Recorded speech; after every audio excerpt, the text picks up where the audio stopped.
It just feel like a big bowel movement from the front. That's what it feels like, and it just sucking it up out you. So the baby came. So I'm like, why my baby not crying? Oh my God, what's all this for nothing? So then I heard my baby like, ah! I'm like, yes, yes, keep crying, baby. And laid the baby next to my face, and I was just like, I'm your mama, you're my daughter, and we in this forever. You know, oh my God, like I'm so happy, like,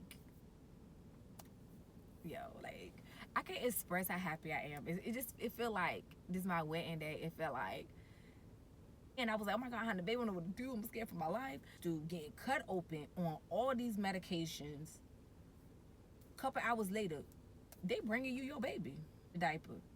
When I tell you that mother instinct kicked in so quick, I didn't know what I was doing, but I know I was doing it. Oh, I'm throwing up. Um, all right, you guys, this is part 3. I looked at the baby. Okay, the baby came out. My partner was watching or whatever. Felt them do that last cut, lift the baby, and that felt them. I felt a lot of pressure. That was them pulling the baby out of me, and I was just like, ooh, it feels so like. It just felt like a big bowel movement from the front. That's what it feels like, and it just sucking it up out you. So the baby came out, and I heard the baby won't cry yet. So I was right there like, oh my God, because I'm listening to like, midwife, call the midwife. If the baby don't cry, something wrong. So I'm like, why my baby not crying? Oh my God, what's all this for nothing? So then I heard my baby like, ah! I'm like, yes, yes, keep crying, baby, keep crying. Then they cleaned the baby off and whatever, and then they brought the baby to me, and and laid the baby next to my face, and I was just like, I'm your mama, you're my daughter, and we in this forever. Like, where have you been? You know? So, yes, I met my daughter. Oh my gosh, she's so beautiful. She's so precious. And, oh my God, like, I'm so happy. Like,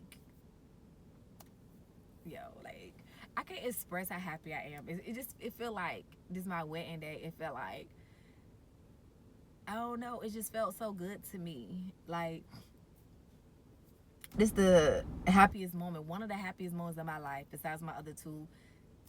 Oh my God, like, just it's different from being younger and having kids and being older. Like, I was younger, I was scared as crap.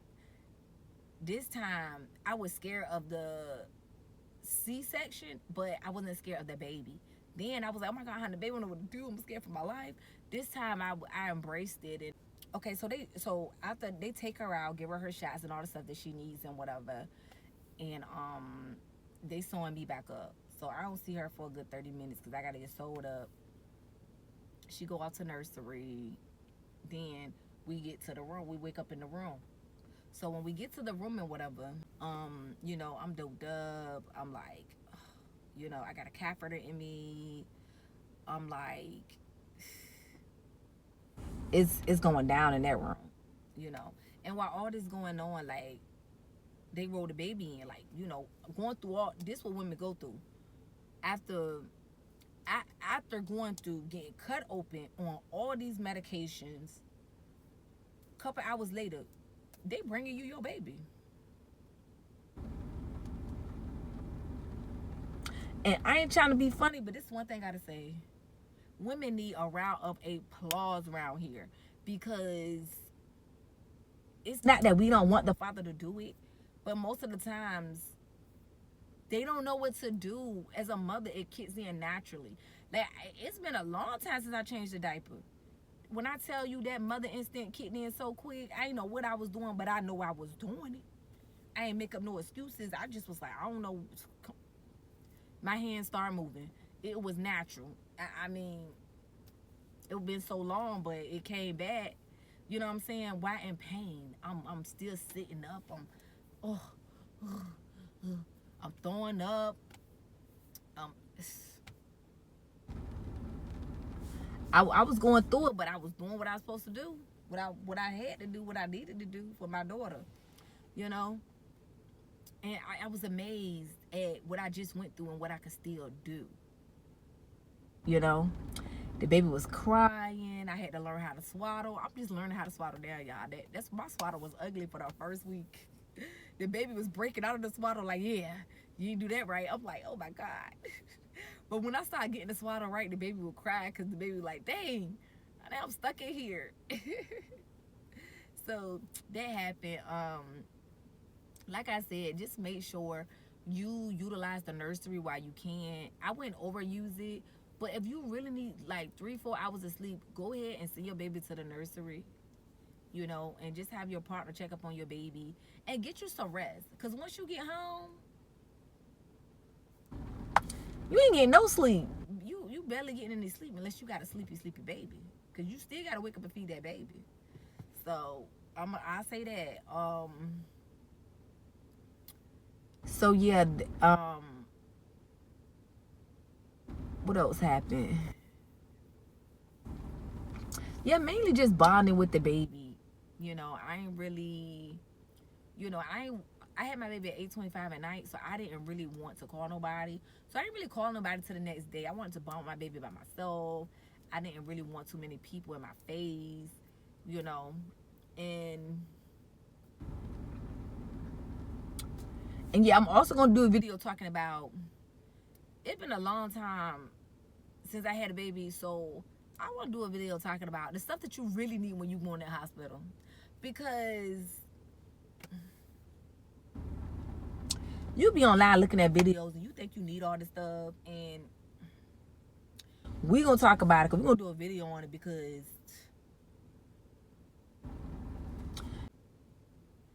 just in that, I feel like leading up to this moment, everything was so hard and stressful, but when that baby come out, all of it goes away. It was all worth it. From the day I found out to the day I had her to now, it's such a blessing. And I know people say I would do it all over again. I mean, would I do it again? That's the question, y'all. Was it worth it? Yeah. But would I do it again after I just did it? I don't know. I don't think so. It just, I'm getting older now, y'all. I mean, I know 33 don't seem like that. Girl, that ain't old. Yeah, but I heard about so many women not making it, and so many women that got blood clots, that's on blood thinners just for having a baby. And some of them in my family, and I wouldn't want to go through that. So I don't know, because it can cause health problems. So I don't really know, especially if it's a C-section. It was something else I was thinking about too. I forgot. Yeah, just make sure you take care of yourself. And one thing is this, I know a lot of people, I don't know if this is true, but I'm gonna say this. A lot of what I really loved about the hospital, me being a black African American woman, and knowing the things that go on in that black community and what people say, I feel like I felt so good that it was a black woman in there, and she came and she said, how are my she was like, how are my nurses treating you? Are they treating you good? Let me know. If anything, if you feel any type of way about anybody, if making you feel any type of way, you let me know. She said that to me. And after I had the baby, she came back and she said it again. She said, she said, how was it? And I was like, it was good. She was like, is anybody standing out to you that you want to make a complaint about? Or is anybody standing out to you that you want to congratulate or, acknowledge how good they did and how comfortable they made you feel during this process? And I was like, yes. That made me feel good, because it's scary as a black woman going into the hospital when there's rumors going around, whether they're true or not, that a lot of black women don't make it. A lot of black women have C-sections. Is a lot of people.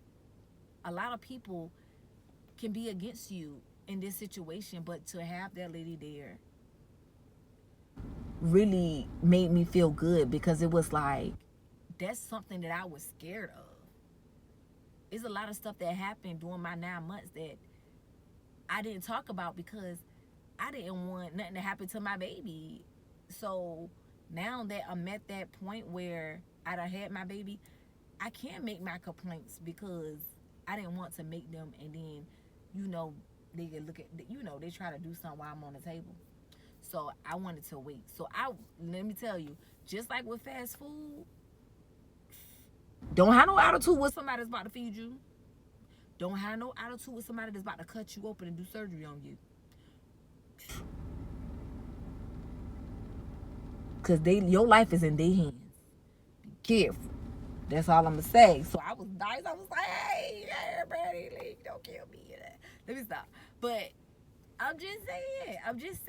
I'm not trying to be that person that's like, this is true. And now I don't know if it's true.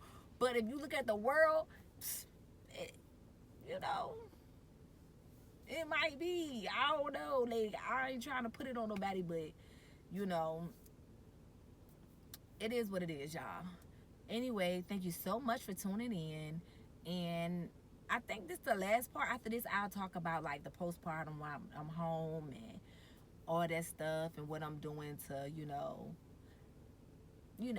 how they say, get back to normal life. Not get back to my body, my old body, get back to my normal life again. Anyway, thank you so much. Make sure you comment, like, and subscribe, and I will see you in my next video. Bye. Bye.